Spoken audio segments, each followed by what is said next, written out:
तर तिकडे जालन्यात वंचित आणि काँग्रेसची आघाडी झाल्यास महाविकास आघाडीचा पहिला महापौर होईल। वंचितचे जिल्हाध्यक्ष डेव्हिड घुमारे यांनी हा दावा केलाय।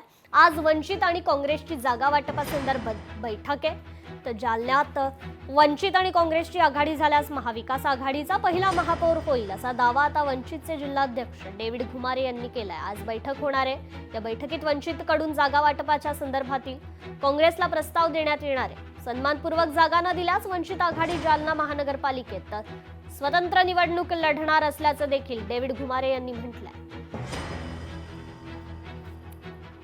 आपल्यासोबत स्वतः वंचित बहुजन आघाडीचे जिल्हाध्यक्ष डेव्हिड घुमारे आहेत। काय सांगाल सर, महाविकास आघाडी सोबत आपल्या बैठका गुप्त झाल्याचं देखील कळतंय, काय नेमकं ठरलंय? बैठका गुप्त वगैरे झालेल्या नाहीत।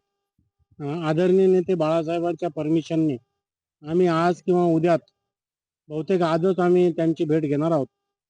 परंतु सन्मानपूर्वक जर त्यांनी आम्हाला संधी दिली तरच आम्ही त्यांच्याबरोबर जाऊ अशी आमची त्या ठिकाणची मागणी आहे। महाविकास आघाडी सोबत तुम्ही गेल्यास चित्र कसे असेल निवडणुकीचं? अजून आम्ही तर गेलो नाहीत, परंतु जर महाविकास आघाडी या ठिकाणी झाली, जशी की काँग्रेसने आम्हाला सन्मानपूर्वक जागा ज्या ठिकाणी दिल्या आणि काँग्रेस आणि वंचितची जर या ठिकाणी युती झाली तर त्यासाठी इथे मोठ्या प्रमाणामध्ये जनतेमधून मागणी आहे की काँग्रेसची आणि वंचित बहुजन आघाडीची त्या ठिकाणी युती झाली पाहिजे।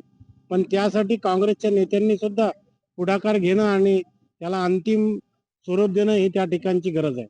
महाविकास आघाडी सोबत तुमची जर तुम्हाला जर सन्मानपूर्वक जागा नाही भेटल्या तर तुमची पुढची भूमिका काय आहे? जर आम्हाला सन्मानपूर्वक जागा मिळाल्या नाही तर आदरणीय नेते बाळासाहेब आंबेडकरांच्या आदेशाप्रमाणे आम्ही त्या ठिकाणी स्वतंत्र सुद्धा जाऊ शकतो। वंचित ज्या पक्षासोबत राहील त्याच पक्षाचा महापौर होईल असा दावा देखील वंचितचे जिल्हाध्यक्ष डेव्हिड घुमारे यांनी केलाय। सुधाकर जाधव, लोकशाही मराठी, जालना।